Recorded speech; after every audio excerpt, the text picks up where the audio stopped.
Hello, welcome to Nana Talk. I'm your host, Leroy Jones, where voices unite and community rises. This is a space where we empower community people one talk at a time. I am so honored to have our clerk of court and controller, Mr. Juan Fernandez Barquin. Am I pronouncing it right? Yes. Okay, I was so afraid that I wasn't going to get the last name right. Well, thank But you, thank Leroy. you. So I want to get right into Mhm. it, but I want to share some things with you that Yeah. I think I know about you before we get in the conversation. All right. So I know you was born here in Mhm. Miami-Dade County. Yes. I know you went to FIU hmm and then you transferred to Washington to go to college to get your law degree. Yes. Okay. Yes. So you became a public defender, Yes. In Palm Beach. right? Yeah. In Palm Beach, right? So you was a Yes, public sir. defender, and then you decide to do civil cases, I did. Yeah. right? And after civil cases, you became a state representative Yes, sir. for about 5 years, Yes, sir. Yeah. right? About 5 years. And I think last year, June or July, the governor appointed you. 2023. Yeah. The governor appointed you Yes, sir. as the clerk of court Mm-hmm. and controller. Yes, Now, sir. is this the first time the clerk of court has been the clerk of court and the controller?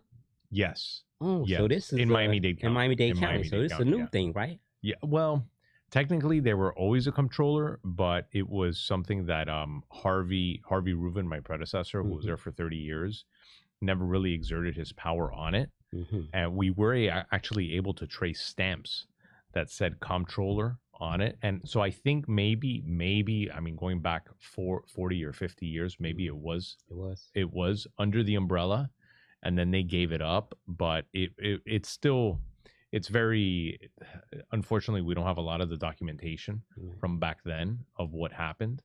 But I can tell you for a fact that now, as a result of Amendment 10 that was voted on by the voters in 2018, the finance department for the county is now under my purview. So Okay. so now we are in line with 65 other counties Okay. in the state Okay. with this same structure. So now it's being exercised. You exercising the Mhm. right now to be the controller Yes, sir. as well as the clerk, right? Yes, sir. So that information I shared about you, was I correct? Yes, yeah, I graduated from FIU. Then Mhm. I went to law school in DC, and yeah, I graduated in '08 during the, when the economy was doing great. Mhm. I started my legal career as a public defender because I wanted to be a trial attorney. I wanted to be in court. I Mhm. wanted to get experience. I wanted to just jump into it, and then from there, I missed my family. I missed Miami, and I would come back on the weekends every once in a while. But I figured, you know what, I was, I think, already 30 years old, and like, I really want to set my roots in Miami long term. I don't want to be in West Palm. And I decided to take the plunge and come down. And then in 2017, when I decided to run for state rep, it was basically, I was taking a look at the area in Miami-Dade County, right? And I was looking at who was terming out, and I started thinking, I'm like, well, I know this district. I grew up in this district. I went to Belen, very close by, went to FIU, very close by. I know this district incredibly well. I have a ton of friends that live there. I have a lot of support there. And if I don't run for it now, I'm going to have to wait 8 years. Right. So I figured, you know what? I'm going to do it now. And if I lose, I lose, but at least I'm going to try. Right.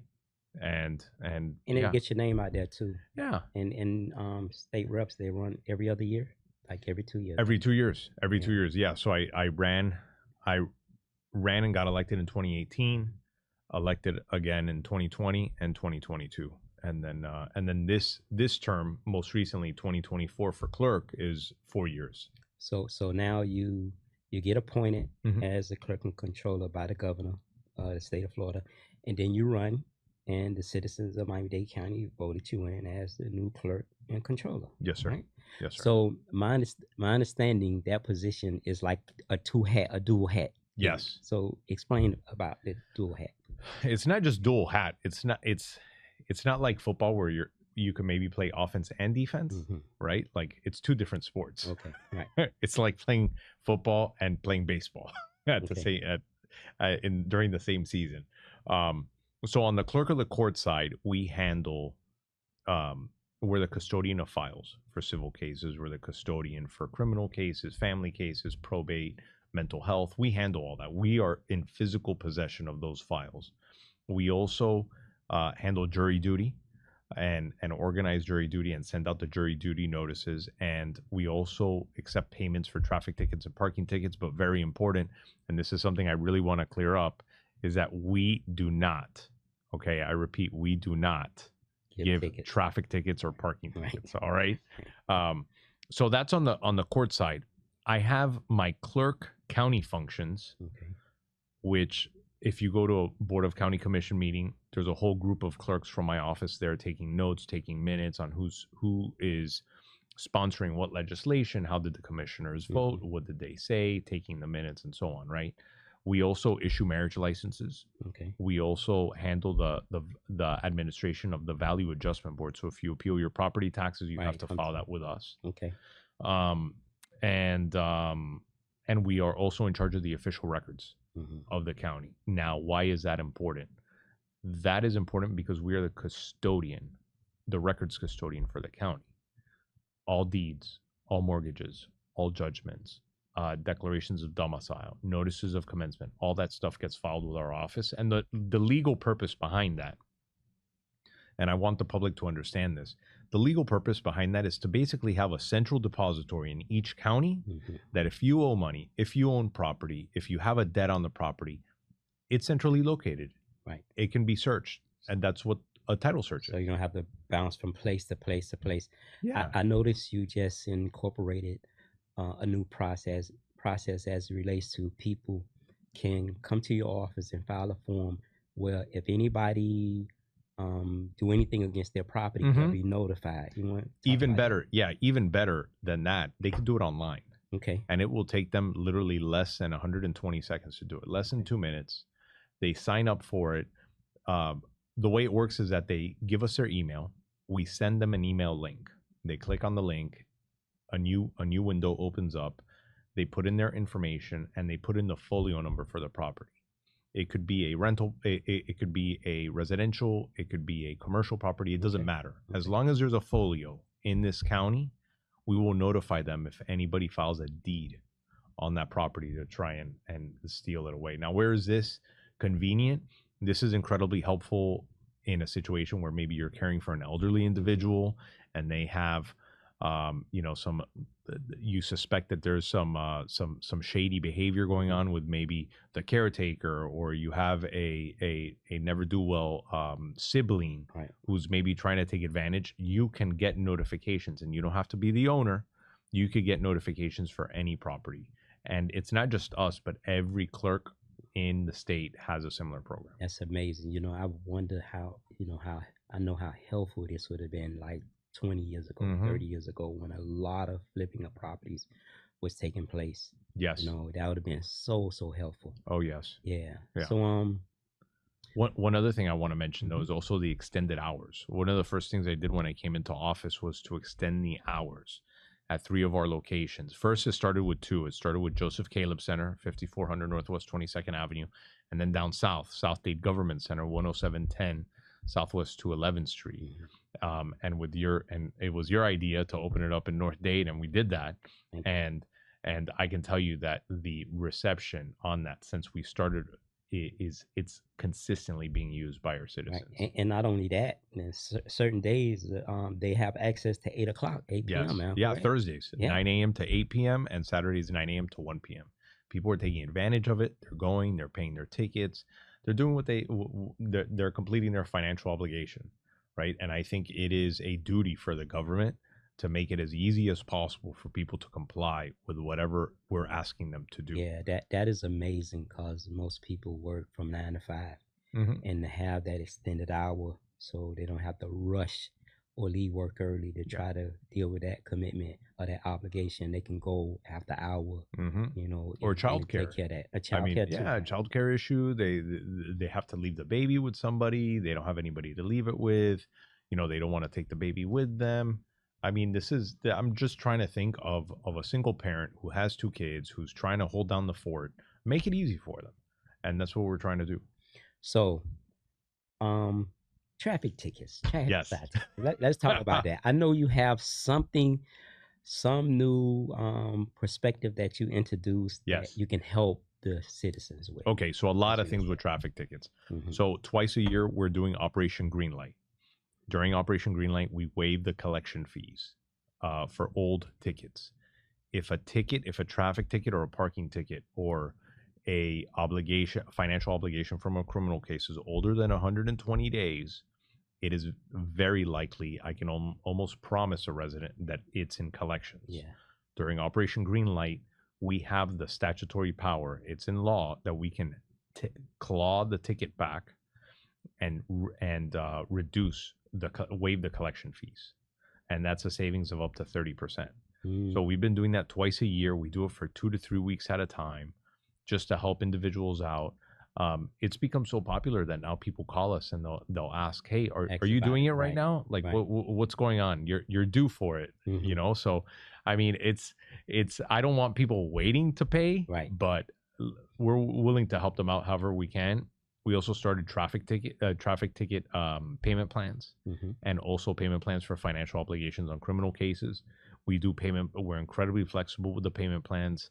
I'm very happy to say that the default rate is only 55%. Wow. It's not that bad. Wow. So people are paying. They're doing what they need to do and also, this is incredible, is that if your license is suspended because of a ticket that's in collections, Mhm. or rather not in collections but an old ticket, Right. you can go online, you can pay the ticket, and as long as that ticket is in this county and it's the only thing suspending the license, we can reinstate your license Wow. nearly instantaneously. So, but and think about what how that is helping out. Like you got people now driving with Yeah, legal license that would have reduces not been, insurance rates. Yeah, yeah, yeah, accidents, all yes, kind of stuff. So, yes, so that's great. yeah. So I'm also very proud. We have, I think I've shown this to you, the heat map. Yes, I seen Yeah, that. yeah. So we developed in our office, with the help of my chief of staff, a heat map of where are the areas that have the highest suspended driver's licenses, and those are the areas that we hit the hardest Hmm. during Operation Greenlight, just to help people out. So the red areas are those areas Are where the those most areas? Yes, concentrated area where yes, yeah. the most Those, issues are, yeah, and y'all yeah. focus more on those areas. We are focusing more on those areas, and also with the help of our community partners when it comes to advertising. Hmm. We specifically look for those areas to advertise during Operation Greenlight, and yeah, let them know that that's going on. So you do have a mobile vehicle. Yes, and the Let's mobile talk about unit. the mobile Yes, unit. Yeah. the mobile unit. So the Okay. mobile unit is you can pay traffic tickets, you can Hmm. pay parking tickets, you can pay the financial obligations on cases. You can actually even file a small claims case with them. Get certified copies of any paperwork, and it's basically about 5 individuals. We have a mobile van. Where we keep all the equipment at, and whenever there's a community event, they could go. They could set up the tent, and help the public with whatever requests that they have. We have a bare bones one Okay. where we will send a representative to just get the information of whoever's asking, and Mhm. we will have someone from the office call them back and reach out to them also. But I'm a big fan of the mobile unit. That's something that it just helps a lot of individuals out. Any questions that they have, even if they don't need something, just the fact that they have a question Mhm. is enough to justify Right. them being Right. So let me ask you: could any community organization or nonprofit organization reach out to your office and ask that the Absolutely. mobile vehicle be brought to their location Absolutely. for the Absolutely. citizens in the area? Absolutely. That would be amazing. We would love that. We would love to partner with community organizers, Hmm. local events. It could be churches, it could be nonprofit groups, whatever it is. We're absolutely, we do a lot of events with Right. municipalities, Hmm. but yeah, we're absolutely open to partner up with anybody. So we've did events with you at our Hmm. facility at the Dr. Dorothy Bendroff Mendigar Social and Yes. Economic Institute. So that's why I'm a little familiar with it. So because we have put on events And that was a with you great together. That was great. that Good was a turnout too, great right? It was turnout. good, right? Great turnout. Yeah, yeah. So Yeah. we striving to make it better. Yeah. We striving to, have the community come out and support things. So let me ask you. So we talked about the so let's talk about a little bit about the new offices? I Mhm. understand you have some new locations now. Yeah, so we will have a new civil courthouse. Hmm. I wish I could give you an exact date when we're gonna Right next to the old one. right next to the old one. We're not quite sure when we're gonna be moving in, but we anticipate before the end of the year. So I heard 60 days, but then I heard 90 days, and then Yeah. I heard 4 more months. So, Yes, I've so heard. that's how construction is, right? Yeah, that's Unfortunately. exactly how it is. Yeah. Mhm. So It's a I huge building too now. oh, it's massive. Yeah. It's massive, and I think it's incredibly important that the public understands this. Also, in the current courthouse at 73 West Flagler, there's maybe about 12 court rooms Hmm. where you can do trials. Okay. Okay, Right. just 12. Only 12. Yeah. It's only Right. like 11 or 12. In the new courthouse, all the courtrooms You can do it. trial. That's how huge they are. That's how huge they are. But the old courthouse, that's a beautiful building, man. Oh, it is. It is. Oh, man. It is. It's amazing. It's like the Orange Bowl, Right? and the new one is the Hard Rock. Right? Right? It's amazing. But it That's is a amazing. beautiful It's amazing. It's beautiful. I really hope whoever purchases it. I'm not sure who's going to purchase it. I know it's a national landmark, so Yeah. they can't. They got to keep it, right? yeah, they got to keep it. Yeah. But I really hope. I would love to see it as a hotel, Right. but it's going to cost A a lot. couple of $100 million bucks. Maybe just be a tourist attraction. or even a something. tourist attraction. It'll Yeah. make some money. Yeah, I mean, Yeah. we have the Al Capone courtroom. I mean, right. there's a bunch of cool things to see in there. You know, Yeah. but that would be amazing. That would be amazing. So you've been in office now. How long? Wow, what, July? So 25 months. Okay. Yeah, Interesting. very interesting. Not quite. Well, I'm not practicing law right now. Okay. Right. But I have that experience to fall back on, and I always reflect on that experience on when I take a look at the operations to see how we can make the operations easier for residents and better for residents, and also for people who regularly use it, like attorneys.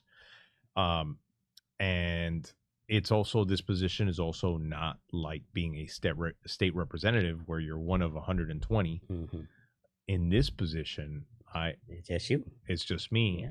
Yeah. But also this position is administrative and ministerial. So I follow the law. I can't make my own policy. Right. I can't decide to, I was talking about notice of commencements with the official recording. I can't just decide to, well, I'm not going to accept those.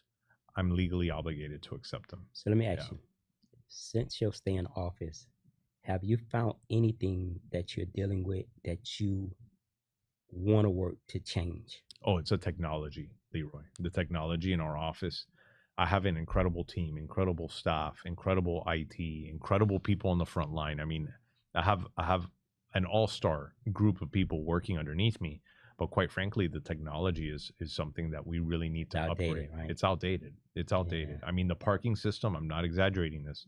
The parking system is an old, what we call legacy system, that was custom built decades ago, and it's literally like DOS, like green screen, no graphics, and you got to punch in codes in order to get what you need.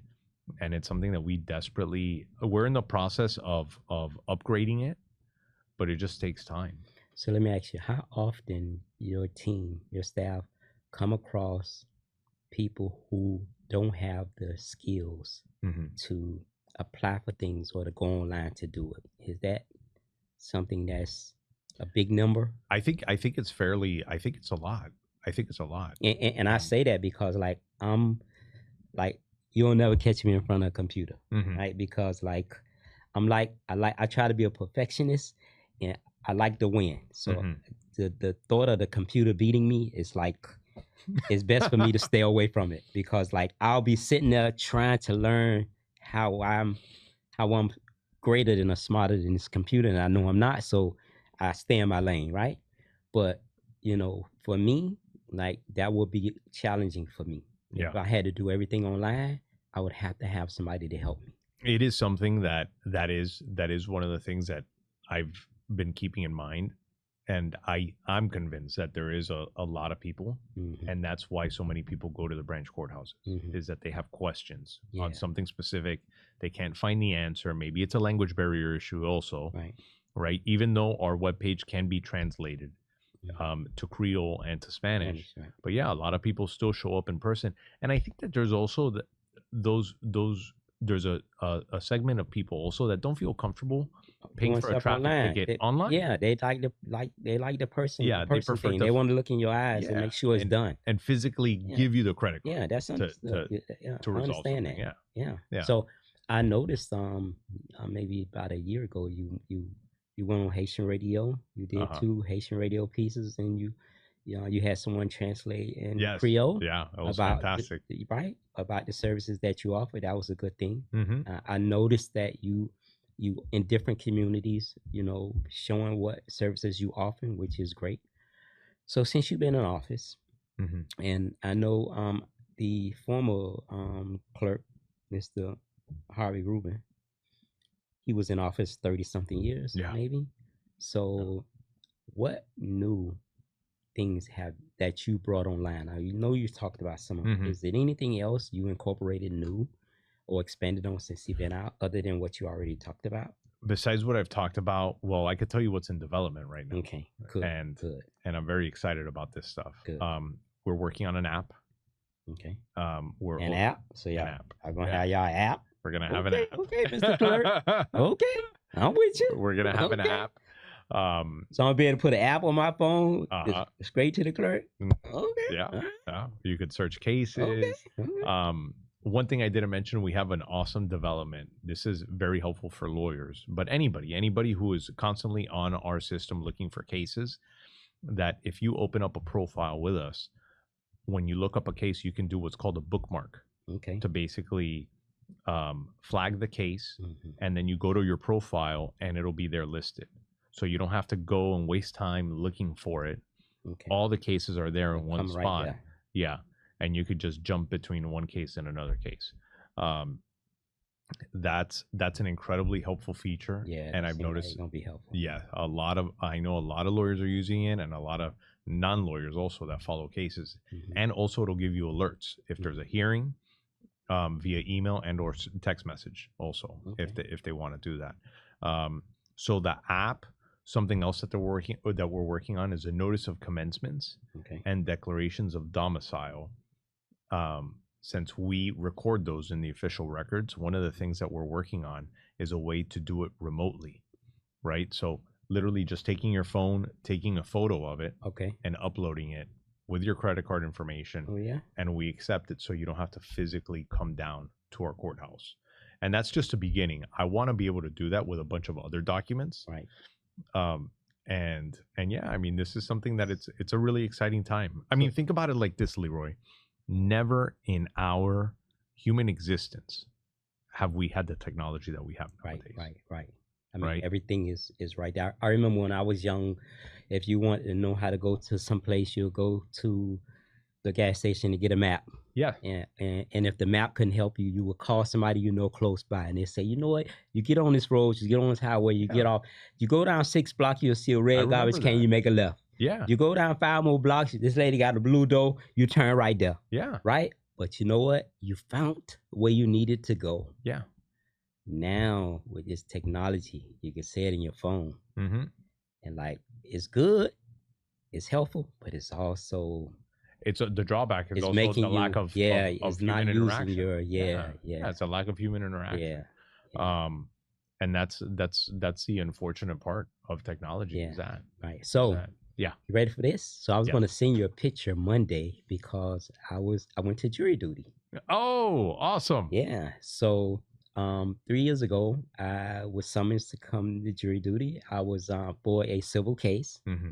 I was selected, and little did I know that when they said we need a 4-person, they don't call it foreman no more. Mm-hmm. They said we need a 4-person, and everybody that was on the jury with me turned and picked me. And I was like, this is my first time. I never served on a jury, right? I'm in my late 50s, and I'm getting picked as the 4-person. That's great. But after I thought about it, you know, how honored I was that all my peers thought I was the right person to lead them, Yeah, says a right? lot. And all of them know that that was my first time, and that was it made me feel good, Hmm. and I was so motivated to go to jury duty That's on good. Monday. Wait, say that again. I Say was that. motivated. I promise you, I was motivated because I just I want the I had, listeners to and I to want to hear say it again because it. I had been denied for my own Mhm. circumstances so many years not to be summoned to serve on a jury. Now I got the chance, and Mhm. because of that experience, it showed me how important it was Yeah. to do my civic duty to serve on a jury. So I would I was disappointed that I wasn't picked Monday, but I Oh. was called back in by the judge and Uh-huh. the prosecutor and So the it was it was at the Richard it was Gerstein building. yes, it Okay. was a criminal court Okay. case. So I was called back in for additional questions.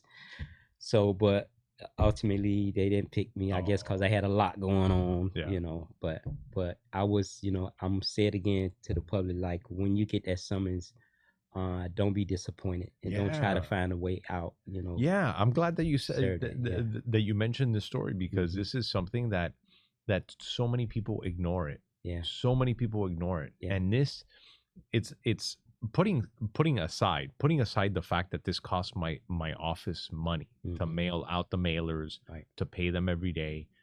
I mean, we would love it if everybody that we sent out would show up. Yeah. That would be amazing. Yeah. And I know the judges would love that too. And so would the attorneys, because that is something that the attorneys they appreciate it. Yeah. And this is a very, very, very fragile ecosystem. Yeah. And it's something that I just want all the listeners to, just please, please, please do not throw away your jury notice summons. Yeah. Okay. It is a civic duty, just like paying your taxes. So please show up. It'll be painless. You can register with us if you got to register. If you got to change the date and reschedule, we'll reschedule Yeah. up to 3 times, up to 6 months out. Yeah. And the parking, you don't have to pay for the parking. Yeah. They gave you breaks and stuff like that. I was honored that, it was a bunch of people that was selected with Mhm. me to go there that wanted to serve. But, like everything else, you have your few that don't want to be there, Yeah. find Yeah. excuses why not to be there.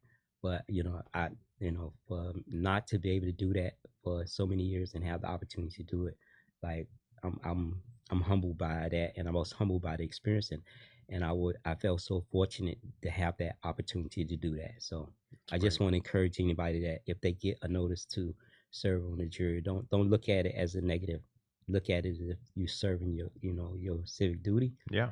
and you got the choice to help somebody if they're being accused of something that's Absolutely. not right. I mean, in what other country do we have a jury system? To my knowledge, I don't know of any, maybe Canada, but we were really from my understanding, the first to do that. Mhm. And it's a jury of your peers who are going to judge whether it's a civil case or a criminal case, who's responsible. Right. And that's amazing. I mean, So I'm gonna predict that your number is gonna go up as I it relates hope. to people of Oh yeah, color that want to serve on the jury because they now know that Leroy Jones good did it. How about that? that you endorse it. You're That's right. endorsing it. That's right. So we're almost out of time, but Hmm. I like to ask um, my visitors if there's anything that you hope I would have asked you Hmm. that I didn't ask you that you want to share. Well, that's a great question. Mm-hmm. No, I think we covered everything. I mean, this is the priorities of the office. Oh, I do want to mention the comptroller duties, Mm-hmm. right? Okay. Because it's four incredibly important duties that a lot of people don't understand, and I want the listeners to understand this. Four important duties. One, I'm the chief auditor for the county, Right. right? So I mean, every check. every Right. check that comes from the county, I can audit it. Mhm. I can audit where it's going just to make sure that it's being used for the purpose it's being used for, right?